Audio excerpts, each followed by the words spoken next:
Why does it not extend to other fields as well? Let us suppose that it is a matter of a Buddha series in all the universes of the 10 directions. Then what would be the use of other Buddhas and Bodhisattvas? Answer. The Bodhisattva wishes mentally that in all the universes everyone should become Buddha. This grand wish is vast and extended and has no limit, for it is in this intention that the Bodhisattva accumulates the wisdoms, immense merit, and the power of the super-knowledges. But it is all the beings who have planted the causes and conditions required to become Buddha that the Bodhisattva wants to lead to this result. If, in all the universes, everyone planted the causes and conditions required to become Buddha, the other Buddhas and Bodhisattvas would be useless. But such a hypothesis cannot be verified. Furthermore, the universes of the 10 directions are innumerable and infinite, and it is impossible that a single Bodhisattva is able to travel to them all in such a way that the Buddha lineage is not interrupted. The other Bodhisattvas, each according to his means, play their part in this great work. Since his loving kindness and compassion are great, the wish of the Bodhisattva is great also, and his desire to do good is limitless. Nevertheless, as the race of beings is infinite, they cannot all be saved by a single Buddha or a single Bodhisattva. 2. Purely subjective result of this wish. Question. Since reality does not come up to his expectation, why does the Bodhisattva formulate the wish? Answer. So that his own mind may progress in purity. He is like the yogin in the concentration of loving kindness who, unable to do anything about beings in suffering, only formulates the wish so that his own mind may progress in purity. 3. Limits to the salvific action of the Buddhas.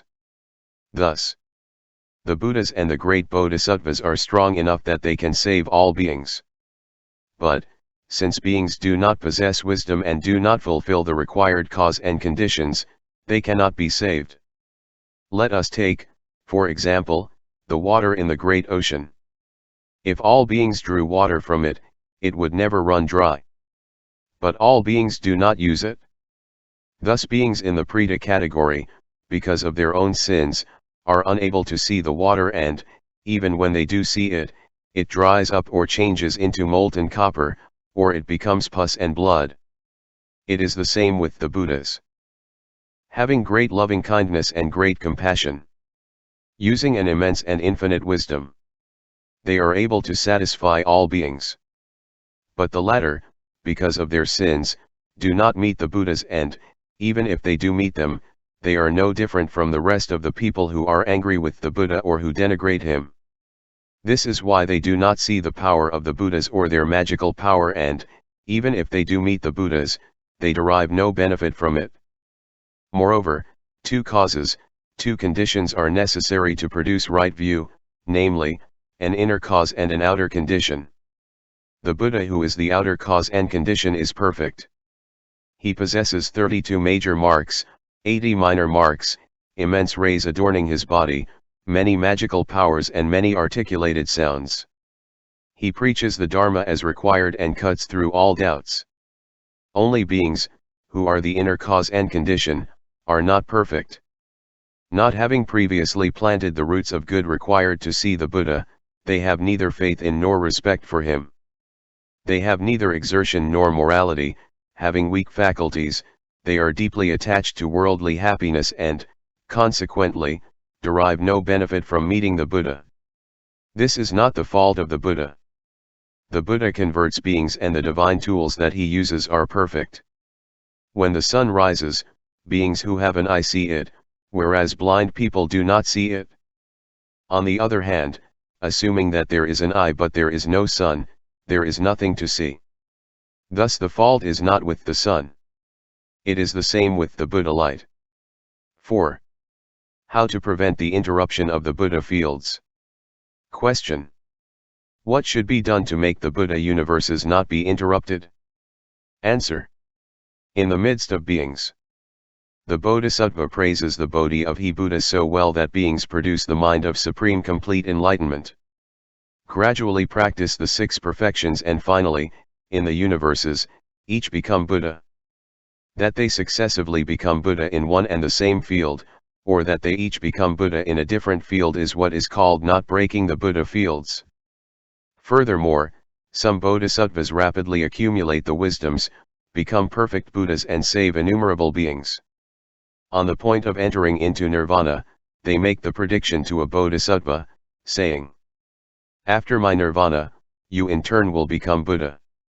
Transmissions such as that thus prevent interruption of the Buddha fields. Buddhas who would not give the prediction to a bodhisattva break the Buddha field. In this way, kings name their crown prince and, by virtue of this transmission, their dynasty is not broken. V. Value of the Buddha fields. Question.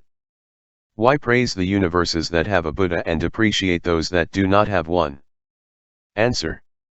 The subject does not lend itself to such a question. The Buddha adorned with the 10 powers is the master of the entire universe and, a fortiori, of a single field. The inhabitants of a universe without a Buddha can enjoy human and divine happiness, but do not know the extent of the beneficent power of the Buddhas and so are no different from animals. If Buddhas did not appear in the world, the path of the 3 vehicles and of nirvana would not exist. Beings would be always shut up in the prison of the threefold world and would never get out. In the universes where there is a Buddha, beings succeed in leaving the prison of the threefold world. Acchariya abbhutadhamma sutta. Thus, in the intermediate spaces between 2 worlds where there is no sun, beings live and die in the shadows. At the time when a Buddha is born, a brilliant light shines temporarily, and all see themselves, see one another and see the sun and moon. Thus illuminated, the beings of the lokantarika recognize and say, "Those over there are very worthy. We ourselves are great sinners." Sometimes, the Buddha illumines the Buddha fields with his brilliance completely, and the beings of the universes without Buddha, seeing the Buddha's brilliance, experience great joy and say, "For us, it was shadows, but for them, great light." Finally, in the fields where there is a Buddha, beings recognize the existence of sin and merit. The people take the triple refuge, the 5-fold morality of the Upasaka or the fast of 8 vows of the Upavasastha, the many profound meditations, absorptions, and wisdoms. The 4 fruits of religious life, the 5 kinds of religious stages, nirvana with residue or without residue, etc. Because it is the cause and conditions of these many good dharmas, the Buddha field is honored. Supposing even that the beings of a Buddha field do not see the Buddha, they meet, however, the dharma of the sutras, cultivate the roots of good, morality, generosity, the signs of respect, etc. They plant the causes and conditions for nirvana, and even animals can plant the causes and conditions of merit. On the other hand, in the fields without a Buddha, even the gods and humans there are incapable of practicing good. This is why the Bodhisattva formulates the vow that the Buddha universes not be broken. End chapter 47.